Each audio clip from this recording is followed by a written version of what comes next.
Are we done after this? I guess we This is study. Nobody's paying attention to us. Yeah, I know. Just remember, when you see the piano, let's play a little bit softer. Because we're kind of out there. Oh! My ball had otherwise. Nobody's like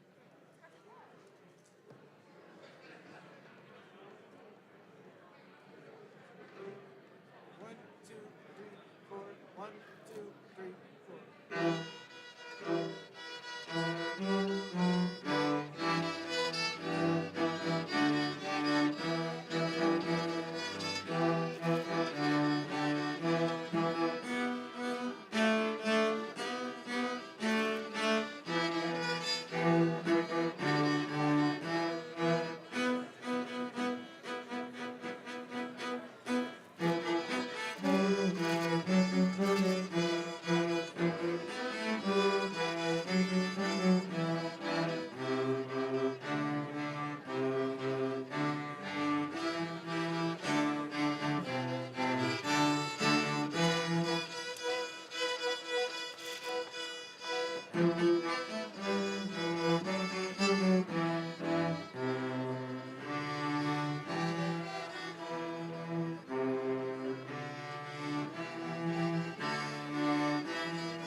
What is this? What are you gonna do to like activity besides that building? Please take your seats.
Please stand for the presentation of the colors.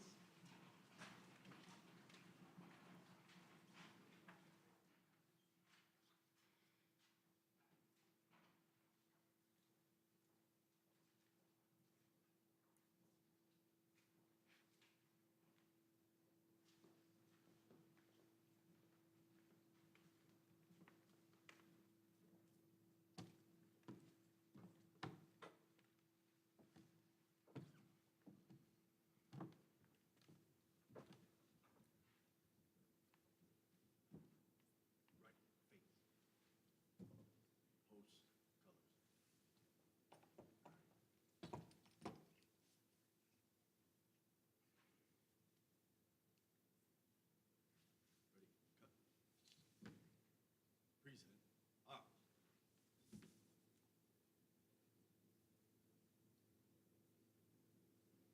I pledge allegiance to the flag of the United States of America, to the republic for which it stands, one nation, under God, indivisible, for liberty and justice for all.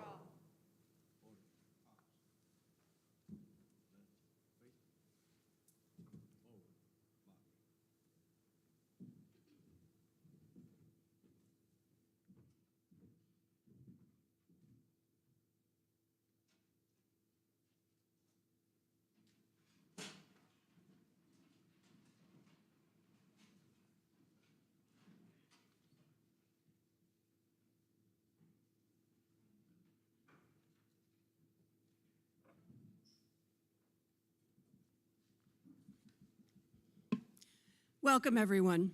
We're so glad you could be here with us tonight. First, some brief housekeeping. Emergency exits are located to either side of the stage and behind you, and please silence your cell phones. I'm Patty Utaro. I'm the director of the Rochester Public Library and the Monroe County Library System. Can we start by offering a round of applause for our young musicians, students in the rock music program,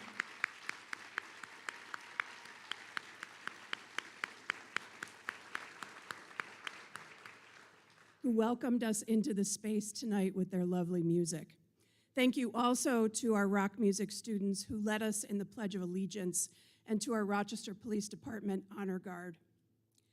We are here today in the beautiful atrium of the Rundle Library. This public building was opened in 1936, and if you know your architecture, you'll recognize the unique blend of Art Deco and Beaux-Arts features. While Rochester had earlier literary associations and private libraries, it wasn't until 1911 that the city charter allowed for a system of branch libraries. Rochesterians took to their libraries, and we've been a city of readers ever since. After the turn of the century, the desire for a central library grew. It would take 22 years of residents pushing their city leaders, but in a remarkable turn of events, this building went up just as the Great Depression was bearing down on the country. A large bequest to the city from the estate of Morton Rundle, combined with funding from the federal government's Works Progress Administration program, resulted in this beautiful building in which we gather tonight. You can look around this space and be reminded of what good government can accomplish. This is what years of planning, activism by members of the community, and meaningful public-private partnerships can do. Together, city leaders created something of lasting beauty and a gift to generations to come. Since the Rundle opened, the library system has grown. The city and the county work closely, and in 1997, the Central Library expanded with the addition of the modern Bausch and Lomb building across the street. The Rochester Public Library System annually welcomes more than 700,000 visitors, coordinates thousands of programs, and loans out nearly 1 million items. Now we have the beautiful terrace outside this building, a development of the city's Rock the Riverway program.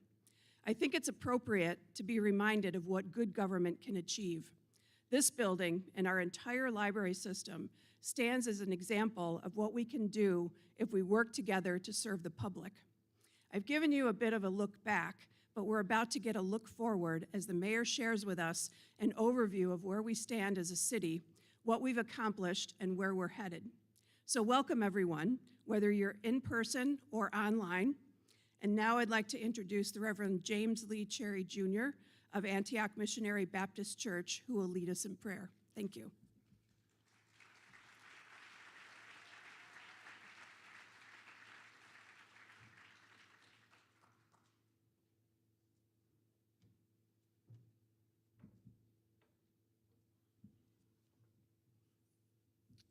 Good evening, beloved. Would you please bow your heads with me as we have the invocation? Dear wise and loving Father, first let me say thank you for all who are gathered here tonight. Thank you for the many abundant blessings that you have given us. Thank you for life itself, for our measure of health that we have, for our families, for our friendships, and for our communities. Thank you for Mayor Evans, our city council, our city government, our law enforcement officers, and our first responders. Now, Father, I pray in this invocation that your presence, power, and purpose continue to bless Rochester and our mayor. I pray you grant Mayor Evans wisdom to govern amid the conflicting interests and issues of our time. Give him a sense of the welfare and true needs of the people.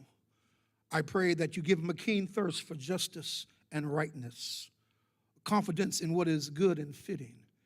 Give him the ability to work together in harmony, even when there is honest disagreement. And Father, I pray that you'd bless him with personal peace in his life, with his wonderful family, and in all of his endeavors. I pray his address this evening will give assurance and benefit all who live and work in our city. In the blessed name of our Christ, I pray. Amen.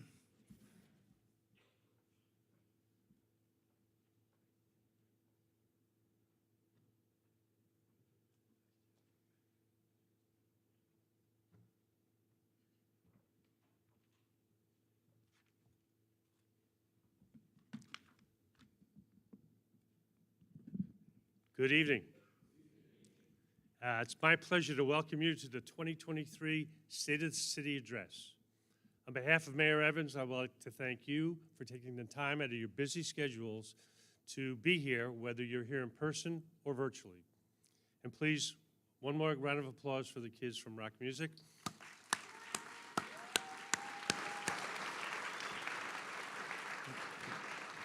Once all of the speaking is over, you'll get to hear from our young musicians again because they're going to close the program this evening. I'd like to acknowledge our Rochester Police Department Honor Guard for providing this event with the decorum that it deserves. I'd like to thank Reverend James Lee Cherry, Jr. of Antioch Missionary Baptist Church for his invocation. Every single person in this room is a very important partner to the city of Rochester. The city's success relies on your dedication, support, and participation to make our city strong. So first, I'd like to recognize our partners in government here in the city, the members of our Rochester City Council. City Council President Miguel Melendez, Vice President Mary Lupian, Mitch Gruber, Willie J. Lightfoot, Stanley Martin, Kim Smith, Lachey Harris, Michael Patterson, and Jose Pio.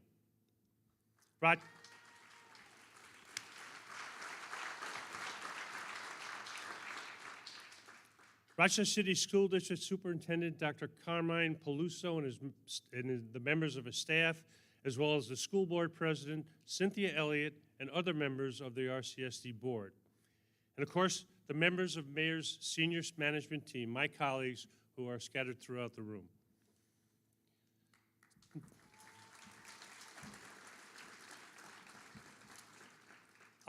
Special thanks to Patty Utaro, who is hosting us here in this beautiful atrium in this historic building. Now I'd like to welcome our partners from Monroe County. Monroe County Executive Adam Bello and members of his leadership team, District Attorney Sandra Doorley, and Sheriff Todd Baxter.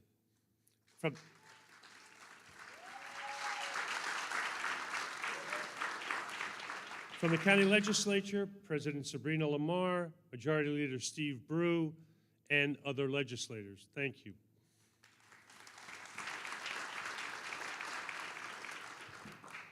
And from New York State, Vinny Esposito of Empire State Development, who is here this evening representing our Governor, Kathy Hochul, our state assembly members, Harry Bronson, Sarah Clark, Jen Lunsford, and Damon Meeks, and state senators Samara Brook and Jeremy Cooney.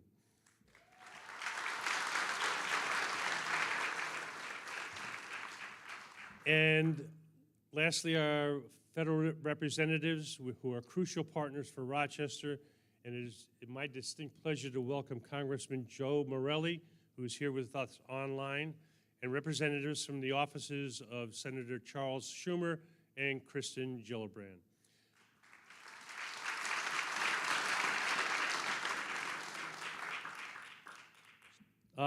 As you know, the mayor likes to say it's not me, it's we, and all these governmental partners have jumped in right with us, so thank you. We'd be remiss if we did not recognize the rest of our Rochesterian partners who are here tonight. We have leaders from higher education, our universities and institutions, leaders from nonprofit community, business leaders, including President of the Rochester Chamber of Commerce, who also happens to be a former mayor, and former Lieutenant Governor Bob Duffy. Several leaders from Rochester's faith community are here tonight, as are members of the Race Commission and those working with the city, county, school district, and urban league to implement the race recommendations. And members of the Mayor's Youth Advisory Council and other youth leaders in our community. And I'd like to wrap up by recognizing our partners in organized labor. One of the Mayor's top priorities has been developing, supporting, and empowering city employees.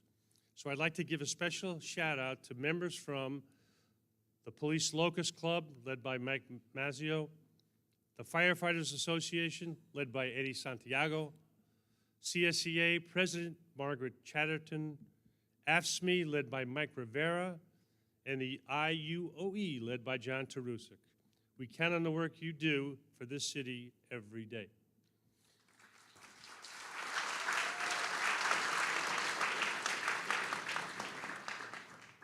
Rochester is a great city, in large part because so many people contribute in ways both large and small to making this community a better place. And thanks to all our partners.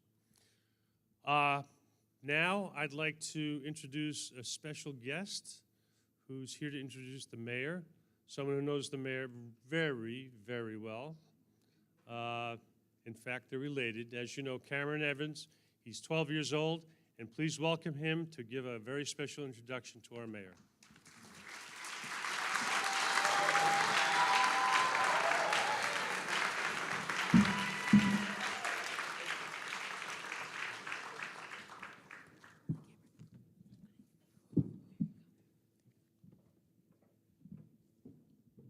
Good afternoon. My name is Cameron Evans, and the man you call the mayor is the same guy I call my dad. If you're here, you probably already know a little bit about him. He's the 71st mayor of Rochester, that he was the youngest person to serve on the Board of Education in Rochester, and that he was a city council member, and also that he worked in community banking for 20 years. But as my son, there's a whole lot more I could tell you about my dad, but I don't want to get in trouble. Seriously, he's a good dad. He works a lot, and when he's home, he's helping us with homework, making our lunches, getting us on the bus, or folding laundry. He's a busy man. It's not all boring stuff. We have a lot of fun. From our epic Monopoly games to battling it out for the Uno championship belt. It currently belongs to me. To talking about music. He plays the old school stuff, and we play the new school stuff. And he points out what parts of the new songs are sampled from the old songs. So me and my brother, we understand that sometimes our dad is busy. We understand that he's out there working to make Rochester a better place. What he'll tell you today is about some of those projects. I may not pay attention to all of them, but I do pay attention about the stuff that he does for youth. I hope today that some of the youth in Rochester are listening, because you might learn something, and you might get excited about what my dad is trying to do. Things like skate park improvements and improvements at our art centers, expanded job opportunities, and getting young people's input on some of our challenges. But I'll tell you, even though he's my dad, we don't agree on everything. Like, I'm a Philadelphia Eagles fan, and my brother's all about the Baltimore Ravens. And my dad, of course, is all for the Buffalo Bills. So it gets pretty heated at my house when we're talking about football. We don't always agree. But I agree with my dad that Rochester is a cool city, and it's pretty interesting to hear about what we've got going on. I hope you think so too. Tonight, it's my honor to introduce my dad, the mayor of Rochester, Malik D. Evans.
Thank you.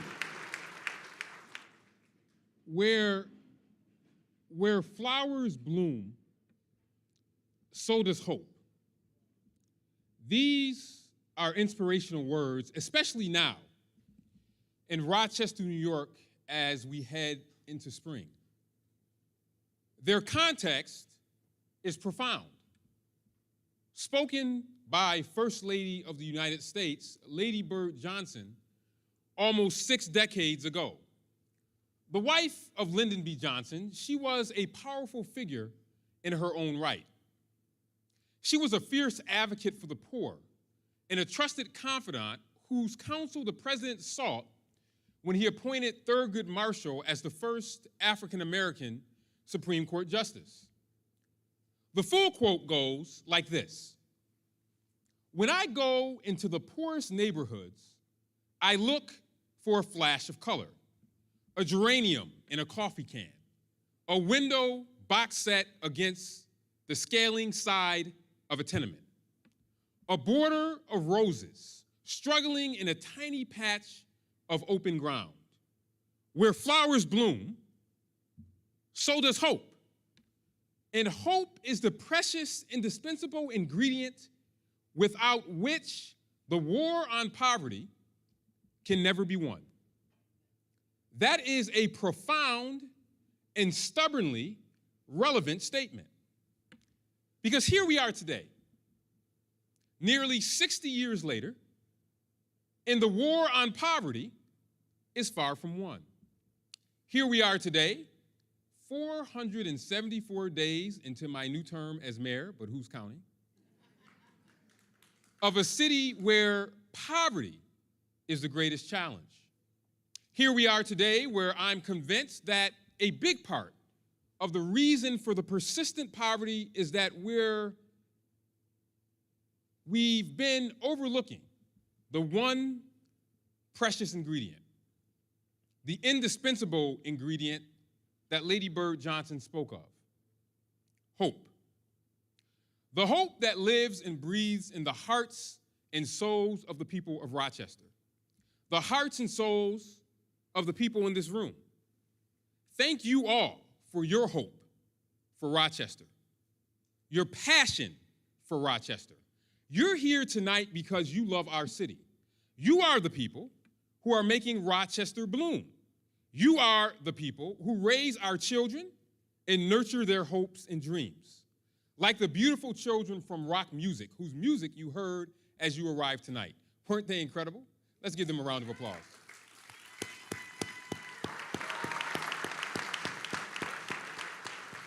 And I want to thank Cameron for introducing me. Not only is he my son, but he is representative of the future leaders of Rochester. Our youth have all the potential in the world, but we must give them the tools to be successful. Not only are our youth our future, they are also our present, and Cameron is proof positive of that. The importance of service has been instilled in him by me and by my father and mother, his grandmother and grandfather. I work every day to model this for him and his brother Carter. Let me also thank my wife, Shawanda,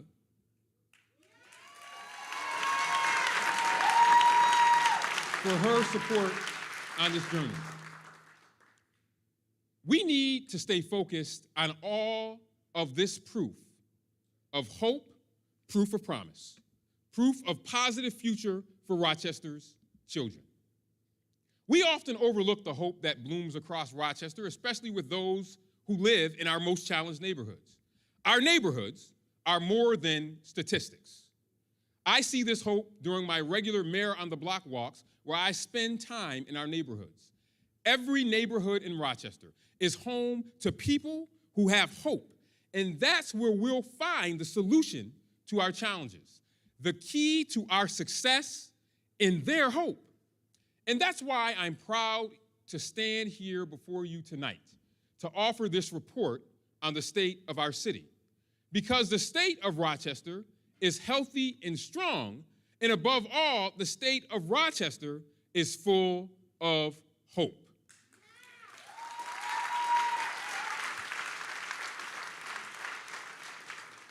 Rochester is full of hope. Rochester is ready to bloom. Like the blessing of spring following the trials of winter, Rochester is ready to bloom because the people of Rochester refuse to lose hope. They refuse to give up on Rochester. They're fighting for their neighborhoods. They're fighting for their futures. They're fighting for their children. All they need is the chance and opportunity, a simple opportunity to turn their hopes and dreams into reality, a simple opportunity to give their children a better life than their own. An opportunity is where our true challenge lies. Opportunity is the turning point between success and ruin. Because hope without opportunity, and I know our pastors are in the room, it is like faith without works, it is dead.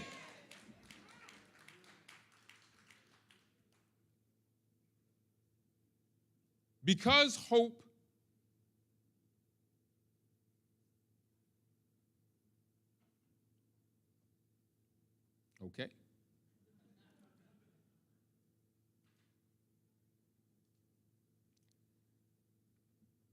because hope without opportunity is dead, and too many of our residents, especially our Black and brown residents, have been denied access to opportunity. Because hope inspires confidence in those who have the capability to invest in Rochester and create more opportunities. An investment in Rochester can be anything from buying a cup of coffee at one of our coffee shops to buying a skyscraper in our downtown skyline. If you don't or won't come into our city to buy a cup of coffee or make an investment that could create hundreds of jobs, it's because you don't have hope and confidence in Rochester. You don't have hope for Rochester. And you're going to take your investments somewhere else. You're going to take those opportunities somewhere else. We have to bring hope and opportunity together. Hope without opportunity is dead, but when you bring them together, when you bring hope and opportunity together, it's like the miracle of fishes and loaves. They multiply. Hope begets opportunity, opportunity begets help, and I'll tell you what hope looks like. When you deliver an opportunity to someone who has hope, it looks like Bukia Binyon, one of the almost 200 small business owners who found access to capital through our interest-free Kiva loan program in the Office of Financial Empowerment. Bukia has run Decades Beauty Bar and Salon on Lake Avenue for more than 20 years. For her, hair and makeup are an art form, a passion that she's proud to pass on to her daughter and her employees. But keeping her business open has been a struggle, especially during the pandemic. Even so, Bukia never lost hope. And now, thanks to our Office of Financial Empowerment, she has opportunity.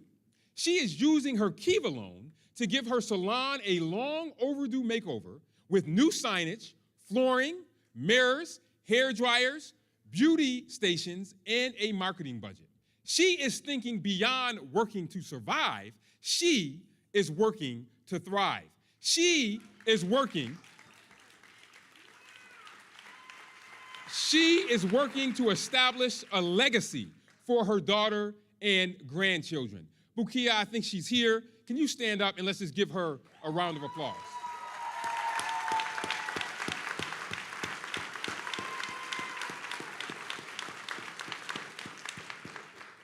Opportunity begets hope. Hope begets opportunity, and I'll tell you what it looks like. When we inspire hope in an investor with opportunity, it looks like Ocean Applied on Anderson Avenue. This is an industrial-grade photonics manufacturing company dealing with some of the most sophisticated and cutting-edge technologies in the world. It's part of an international firm based in Orlando, Florida. As their facility approached the limits of its capacity last year, company leaders were faced with the decision to expand here or move their Rochester operations to another city. They chose to stay in Rochester, citing the educated workforce they need to fill the high-tech jobs coming from the University of Rochester, RIT, and MCC. And they also cited the diversity and positive energy of our community. Our neighborhood and business development department supported that expansion with a $100,000 grant for furniture, fixtures, and equipment, and of the 100 new jobs that will be created, about 70 of them will go to city residents. Ocean Applied had the opportunity to take their investment somewhere else, but their hope for Rochester, their confidence in Rochester, led them to make that investment right here in our city, to create jobs, more hope, more opportunity for our residents. And it paid off. Just last month, Ocean Applied was named one of the best places to work in New York State by the New York State Council of Society for Human Resource Management, a measurement that was heavily based on employee feedback. Clearly, they like working in Rochester. Opportunity begets hope. Hope begets opportunity. Whether it's the time-honored essential service of hair and beauty, or the latest advance in industrial use light waves, the formula is the same. The cycle of success is the same. Opportunity begets hope, hope begets opportunity. That's the cycle of success that will take Rochester to the place it belongs, to the upper echelon of great American cities. That's the cycle of success that will deliver prosperity to future generations of Rochesterians. It's the cycle of success that Atlanta Mayor Maynard Jackson set in motion 50 years ago when he pushed a major expansion of the Atlanta airport with a new international terminal. With that one project, that one bold project, he forever changed the trajectory of Atlanta's growth from one of the most prominent cities in the South to one of the most prominent cities in the world that hosted the 1996 Olympics. And he also created the conditions that helped create many black millionaires and moved hundreds of thousands of black and brown families into the middle class. Because Maynard Jackson insisted that 25% of construction contracts be awarded to minority firms, thereby creating today's minority and women-owned business enterprise program in the process. That's what it looks like when you bring hope and opportunity together. Ladies and gentlemen, I say that Rochester is due for its own Maynard Jackson moment.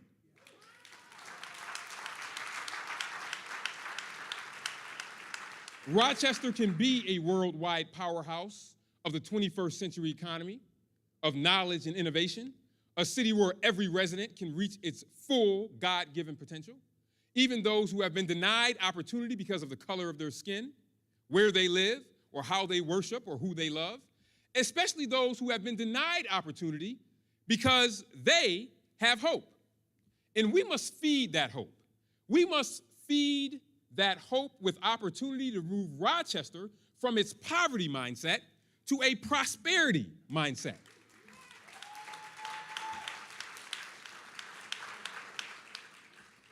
We create a safe, equitable, and prosperous Rochester by inspiring hope and delivering opportunity for everyone. We accomplish that mission by bringing people together. All the people, our partners in government, labor, education, philanthropy, the not-for-profit sector, our partners in the community, our partners in the private sector, our faith community, our partners right here in the room. Partners like County Executive Adam Bello, the other half of the most productive relationship between a Rochester mayor and a Monroe County executive since Lucian Morin and Tom Ryan.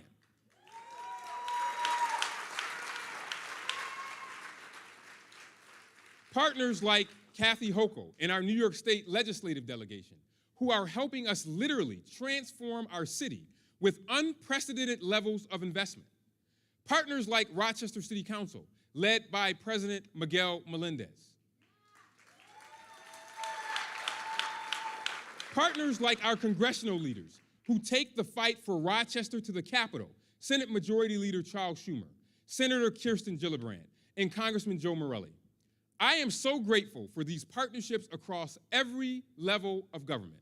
If you are an elected official or are here as their representative, please stand so we can thank you for the hopes and opportunities you are helping us create in Rochester. Please stand.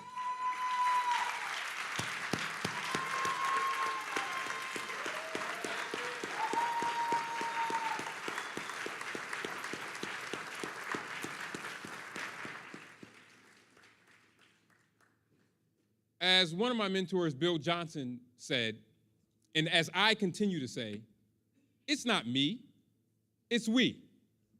It's not me that's creating a safe Rochester, it's we. It's not me that's creating an equitable Rochester, it's we. It's not me that's creating a prosperous Rochester, it's we. Yes, it's we. We're working together like never before. These partnerships are historic because our challenges are historic, especially the challenges of our two pandemics. The first pandemic of the virus, which has transformed our communities, and the other pandemic of violence. We all know that the pandemic of violence will long outlast the virus if we don't work together. And thankfully, these partnerships are driving incredible progress.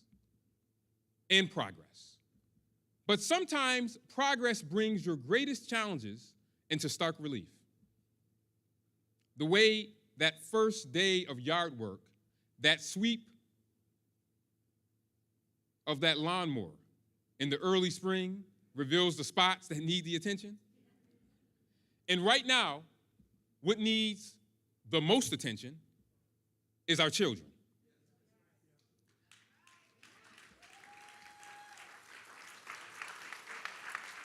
That's why this year, we're focusing our progress through the lens of youth to find every possible opportunity to support them. Now, to be clear, the vast majority of our youth are doing the right thing. Cameron and our young musicians from the rock music are wonderful examples of that. But there are many youth who need our help. And unfortunately, that number is growing and the dangers they face are becoming more acute. There's an African proverb that underscores the urgency of this concern. The tree is shaped when still wet. Only God can make a tree, and God gives us our bodies and minds. But our character begins to form the moment we're born.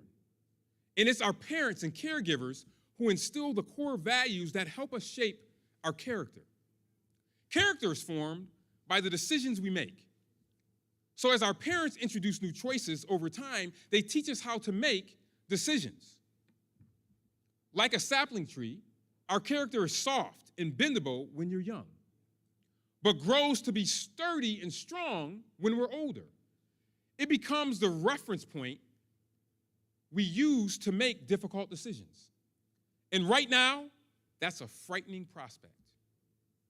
Because too many of our young people are facing a crisis of character and conscience like we've never seen before. They're making choices they're not ready for. They're making life-altering decisions before they even know what life has to offer, if they even survive.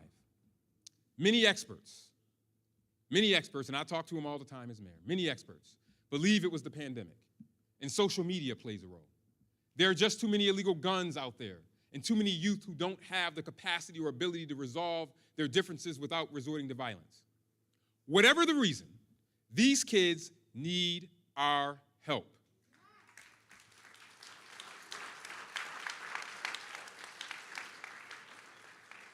Many of their parents and caregivers are dealing with unprecedented distractions, unprecedented worries, unprecedented trauma. Whatever the reason, these families need our help.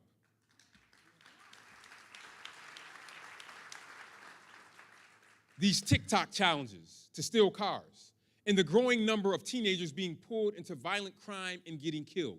Their cries for help. Their cries for help from children and families who are simply overwhelmed in a swirl of historic change. We have to answer the call. Not just in government, not just in city government, not just in any government. Collaboration has never been more important. We all have to answer the call to address the crisis of character and conscience among some of our youth. We all have to answer the call to help our children grow like the majestic trees that reach for the full expanse of the open sky. We're going to focus our priorities through the lens of youth, but we're also going to continue making progress on every front to inspire hope and deliver opportunity for everyone. Like the flowers that push through the snow, the visible signs of our progress are emerging as the days get longer and the weather gets warmer. Somebody say amen. Over the past 474 days, we've been planting the seeds of hope, laying the groundwork for opportunity, and the image of a safe, equitable, and prosperous Rochester is coming into view. Safety remains our #1 priority, because if you don't have safety, You can't have anything else.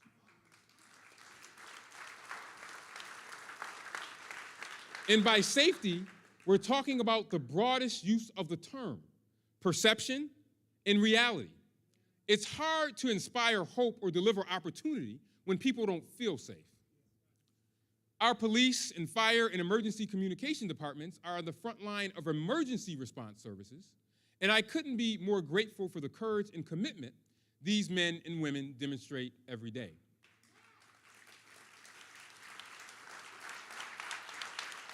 They lost 2 of their own to the dangers of the job last year. Officer Anthony Mazurkowitz and firefighter Elvis Reyes. The pain of those losses continues even today. Officer Mazurkowitz had been a member of the RPD Honor Guard that posted the colors before every State of the City address going back years. Once again, the absence of his presence is felt by his fellow officers. Their grief continues, as does our gratitude. His death and the death of firefighter Reyes are painful reminders that those who run toward danger to keep others safe are driven by a higher calling. All of our key priorities affect safety, especially economic empowerment, which is why I'm especially proud of the work being done to offer more employment opportunities for our youth. Because the best way to keep kids out of trouble is to give them a job. Every child who wants a job should be able to get a job. I want our kids to be so tired from working that they will not have time to respond to some TikTok challenge or get pulled into a dispute on Instagram or Snapchat that could get them killed.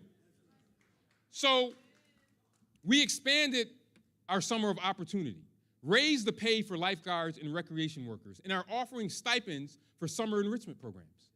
We also created a revolutionary youth agriculture program where young people are learning gardening skills while earning money.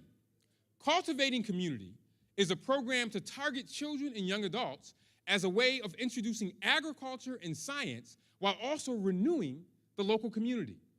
The City of Rochester, Cornell Cooperative Extension, 4-H, and Taproot Collective are working together to teach youth not only specific career exploration in agriculture, but also lifelong soft skills through instruction by liaisons in the program.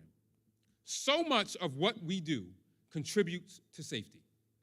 Building neighborhood pride contributes to safety.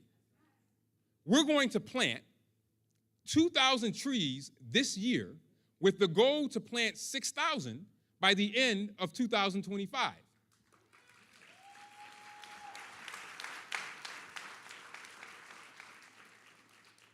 And as my senior management team knows, and I'll tell you, if I'm remembered as the Johnny Appleseed of mayors, that will be okay. And I hope to see you all at Clean Sweep on April 29th. Our investments in crosswalks and bike lanes contributes to safety. Because of our commitment to pedestrian safety, Rochester was selected to participate in the Mayor's Institute on Pedestrian Safety. Across the country, we have seen an increase in fatal crashes involving pedestrians, and Rochester has not been immune from this. We must work to stop these senseless acts. And we continue to pray for the victims and families that have lost loved ones because of these crashes, which often involves a reckless driver. Helping our homeless population find shelter also contributes to safety, which we are doing in partnership with Monroe County. And recently, we were selected for the Bloomberg-Harvard collaboration that is helping us bring people together to address the challenges of those who are unhoused. If there's one thing I learned growing up in the home of a preacher, it's that losing a life to homelessness is no less tragic than losing a life to violence.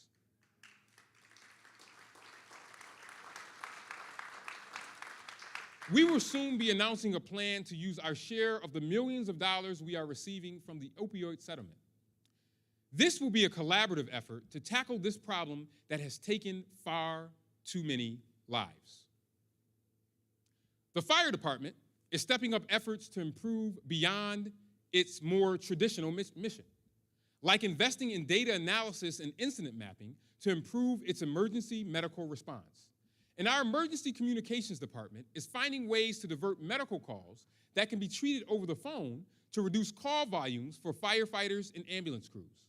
The nurse navigation program gets Rochester and Monroe County patients to the right level of care, which may or may not include transportation to a hospital emergency room.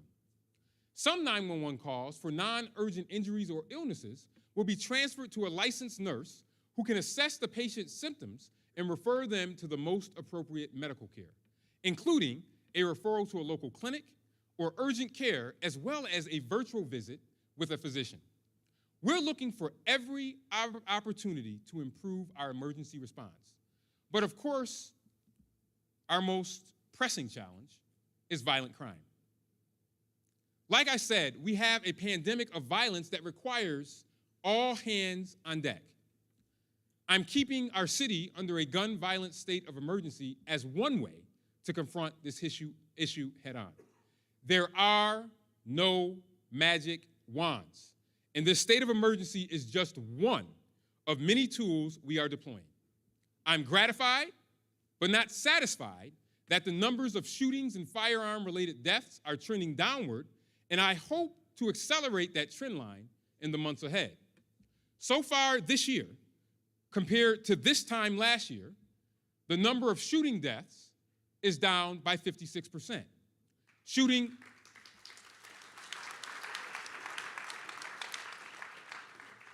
victims are down by 51%, and the number of overall shootings is down 44%. And total homicides are down by 43%. We're using a strategy of prevention, intervention, and suppression with regards to violence. In the Department of Recreation and Human Services, we're bringing mental health specialists into our centers to help our children address mental health challenges they may be experiencing. This is a major issue in our community, as presented by a recent poll on mental health in young people released by the Children's Agenda. It found that 2/5 of parents say at least one of their children has struggled with their emotional or mental health since going back to school in person. We also expanded the Persons in Crisis team. The collaboration across these teams was apparent just a few weeks ago. Just a few weeks ago on Otis Street, where our firefighters battled a historic 5-alarm blaze. Our Persons in Crisis team and our code enforcement officers provided immediate support to the neighbors who were displaced from their homes. Their ability to work and bring much-needed calm to a dangerous and chaotic situation offers an excellent example of the top to bottom leadership and operational capacity we strive to achieve every day across the function of city government.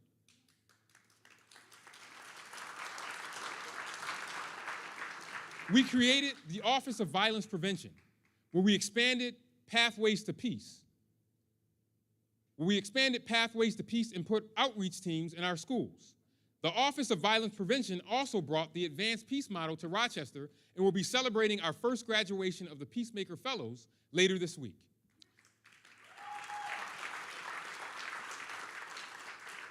We're bringing our partners in the human service sector together through our Peace Collective, where the price of admission is a commitment to collaborate. And these agencies are coming up with some really innovative, out-of-the-box ideas, like teaching teens and young adults to become barbers, conflict resolution skills, music production, and other employment training. Like I said, it's an all-hands-on-deck approach. The police department is at the forefront of our suppression efforts, and they're responding to the unprecedented nature of these challenges with an innovative, methodical, and surgical approach to help in the facilitation of putting an end to senseless crime. Our crime problems can be summed up with the 3 C's: concentrated poverty, concentrated trauma, and concentrated violence. About 90% of our shootings take place on about 10% of our street segments. And of the number of people engaged in the most violent activity is just a few hundred among a city of a population of more than 200,000. That matters. That matters because it affects how we police. We will not criminalize entire neighborhoods because it's a small subset of people that seek to wreak havoc in our city.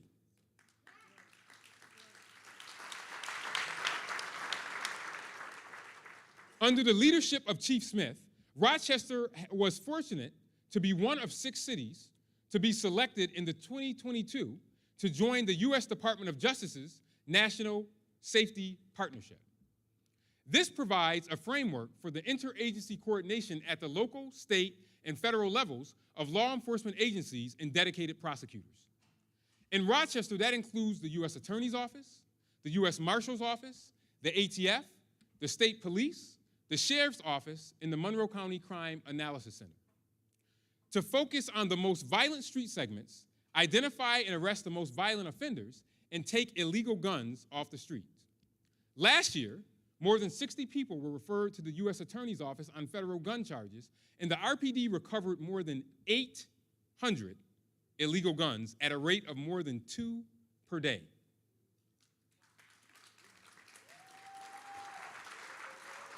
I want to thank the U.S. Attorney for the Western District of New York, Trini Ross, U.S. Marshal Charles Salina, ATF Rochester Field Agent in Charge, Michael Curran, Monroe County Sheriff Todd Baxter, and State Troop E Commander Brian Raschak, along with our partners at the Monroe County Parole and New York State Probation for supporting this initiative.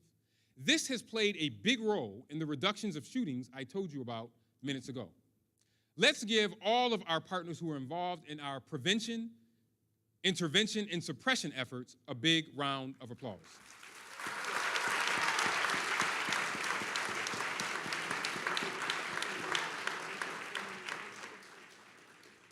Unfortunately, the RPD is still dealing with more than 100 vacancies.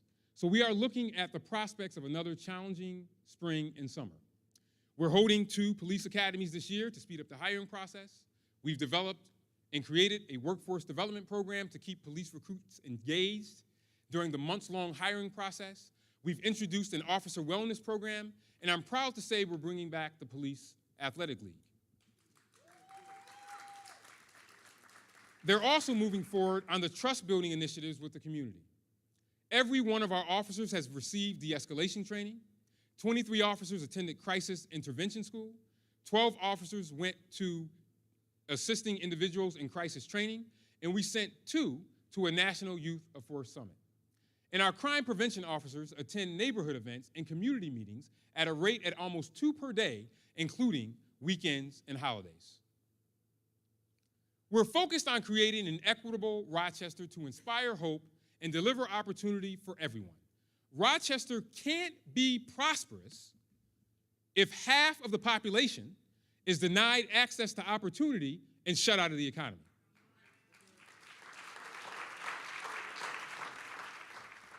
This has always been an important priority, but our community received a bittersweet reminder of how important it truly is this year when the minister, Franklin Florence, went home to be with the Lord. By opening the doors of our largest employers to minority workers, Minister Florence moved hundreds of thousands of black and brown residents into the middle class. His life will be a source of inspiration in our community for generations to come. As you look around the progress we are making, never forget the people like Minister Florence, a true giant whose shoulders we stand on today.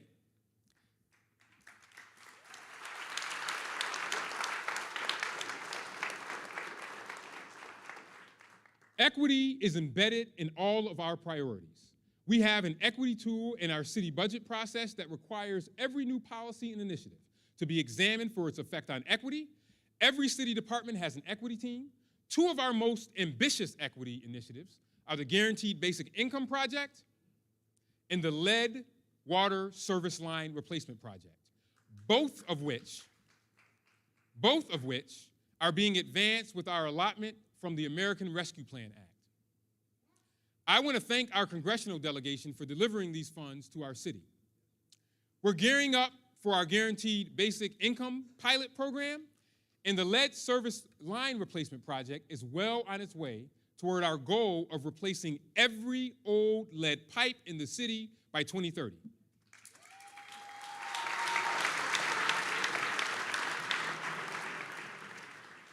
So far, we have removed lead line and galvanized water pipes from more than 3,000 homes, more than half of which were in disadvantaged neighborhoods, where the majority of the residents earn less than 50% of the area median income.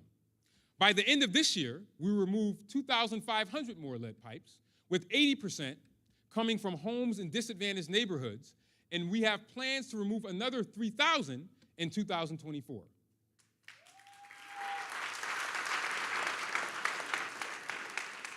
During my recent visit to the White House with other U.S. mayors for the White House Lead Pipe Summit, I had the opportunity to highlight Rochester's approach to replace all lead pipes by 2030. Rochester is becoming a national leader in ensuring that we invest in our infrastructure, which includes making sure the tragedies that we have seen with drinking water across the country does not happen here in Rochester, because we invest in our infrastructure. And we'll continue to advocate for dollars through the federal infrastructure bill. We're also using the American Rescue Plan Act to launch our Buy the Block program, which just celebrated its first ribbon cutting last week in the Upper Falls neighborhood.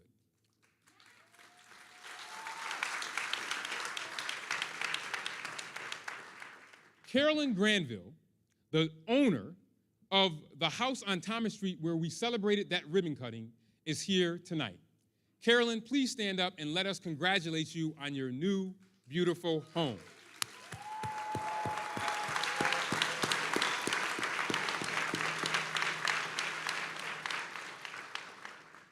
And thank you for having so much hope in Rochester. Upper Falls has some of the city's highest rates of poverty, and that's not an accident. It's not an accident. It's the result of deliberate segregation policies like redlining, the outcome of a Depression-era home financing program that denied loans in neighborhoods of color. When you look at the map of a city, and you look at city neighborhoods with the highest rates of crime and violence, it is almost a direct overlay of the areas of the city that were redlined. And today, we are making a deliberate decision to right that wrong. We are making a deliberate decision to right that wrong.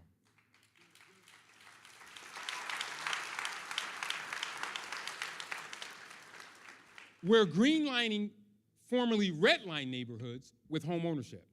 I can't think of a better place to inspire hope and deliver opportunity than an area of the city where that opportunity was not given to them. An area of the city where opportunity was deliberately denied to people of color. We're also taking steps to eliminate the visual impact of disinvestment in these neighborhoods. It's what I call blight.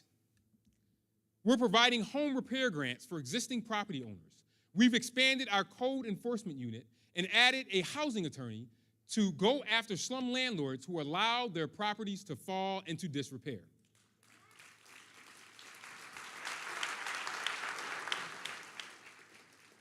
I want to thank our Housing Quality Task Force that I convened last year for their work and recommendations. Our Office of Financial Empowerment is helping residents achieve economic mobility with an initial focus on 3 groups: youth, potential homeowners, and entrepreneurs. Bukia Binyon is a great example of one of the entrepreneurs who took advantage of those services. The Office of Financial Empowerment is also helping to prepare potential homeowners for our Buy the Block program by providing individual financial counseling to get them mortgage ready. I'm especially proud of the financial education programs we're providing to youth in our R centers. Last year, numerous young people opened savings accounts as a result of their guidance. Another equity program I'm especially proud of is the expansion of our MWBE team in the Purchasing Bureau. Just a few weeks ago, we hosted the first ever upstate New York MWBE conference to help minority and women-owned businesses across upstate New York.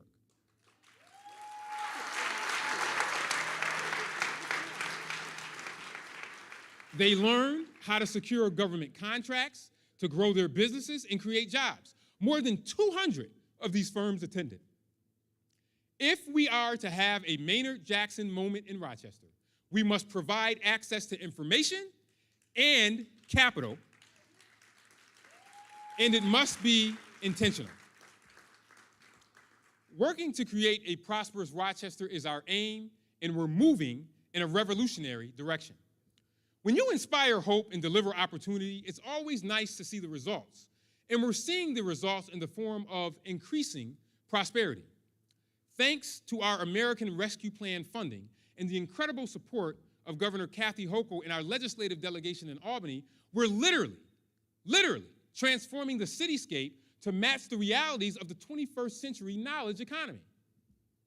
And with the guidance of our ROC 2034 comprehensive plan, we're implementing that transformation with intention and purpose. I can assure you that this is not the proverbial study collecting dust on a shelf. It's an operational document that is literally written into our budget and legislative process to make sure every policy decision matches the vision laid out in this blueprint for growth.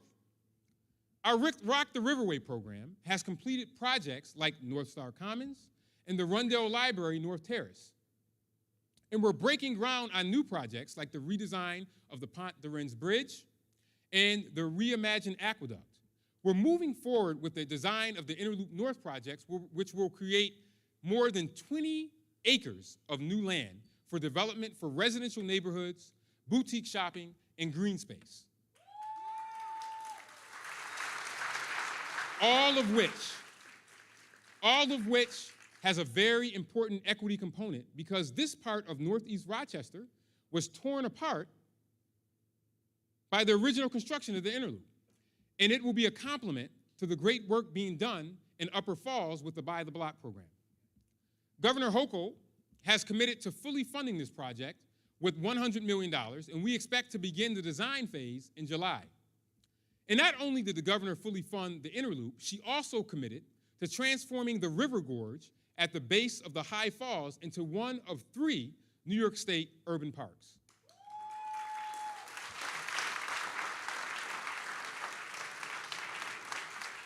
You know, when I see my fellow mayors at various meetings, I often tell them that Rochester has something no other city has: an historic canal and a Great Lake connected by a river with a 96-foot waterfall in the middle of downtown.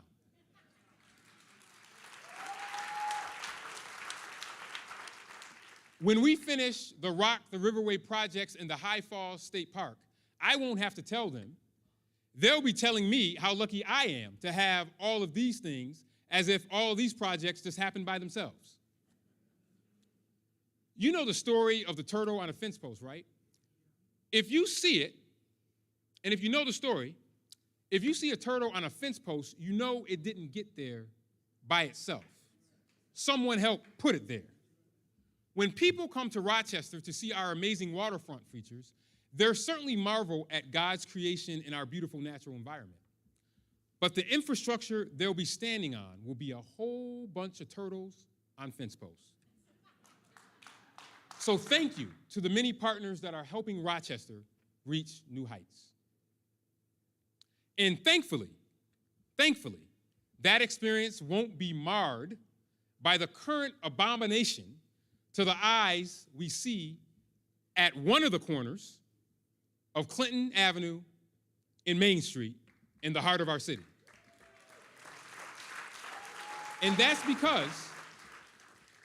because we're moving forward on the Downtown Revitalization Initiative with the additional support of Restore New York funding, over $10 million in public investment and millions in private investment will finally transform Main and Clinton, and that work starts this year.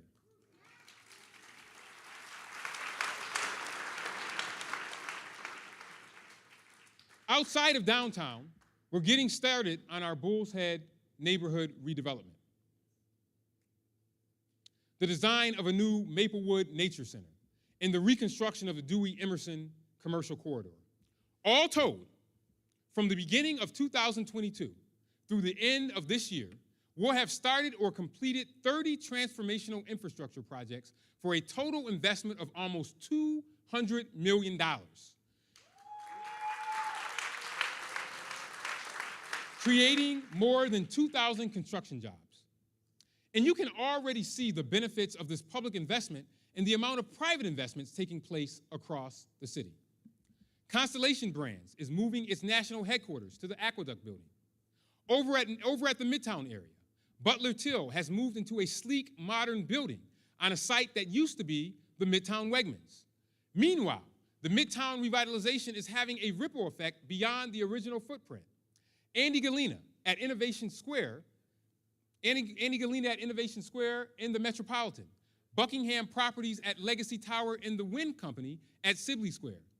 Likewise, the Interloop East investments are generating investments, tremendous investments, and we see that with the expansion of Strong Museum, which will celebrate its completion very soon.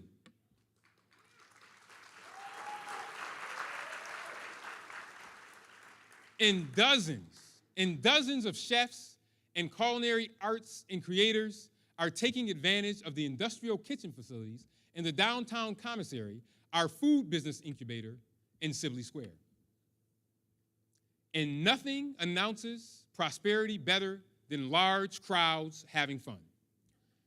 Our residents have emerged from the isolation to have fun and party at events like Party in the Park, Rock Summer Soul, and Rock Holiday Village.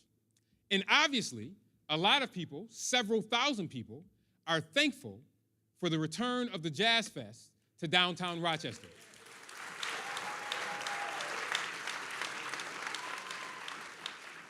Especially at Parcel 5. The benefits of these crowds are obvious. For one thing, few things make people feel safe than large gatherings with other people. Which helps explain why, even though downtown Rochester is one of our safest areas of the city, a lot of people think it's dangerous and won't go there. We have to fix that perception with more events to attract more people to the center city, which is why we are excited and interested about the conversations around creating a downtown business improvement district, the BID. We are one of a few major U.S. cities without a BID in its downtown. This will give us the revenue to host more events and create an environment where people feel safe and can fully appreciate this critical area of our city.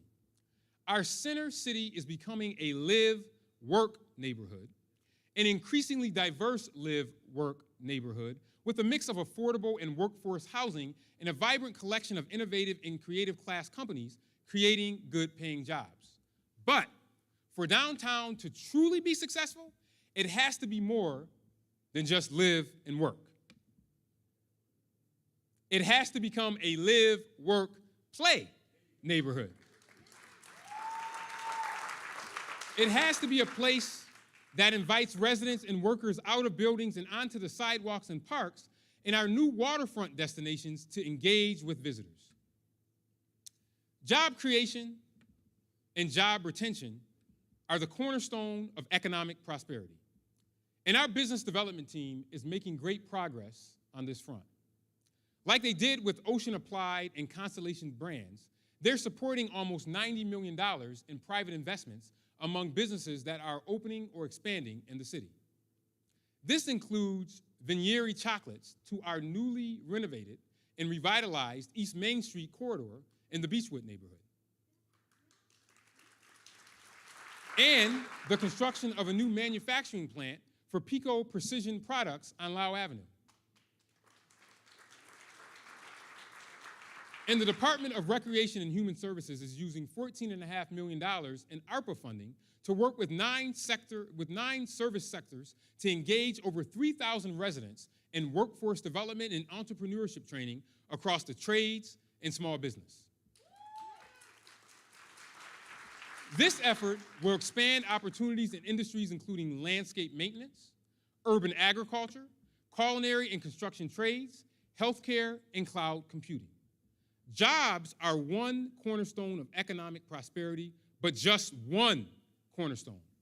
secure housing in the form of home ownership and affordable housing to relieve the rent burden is the other one.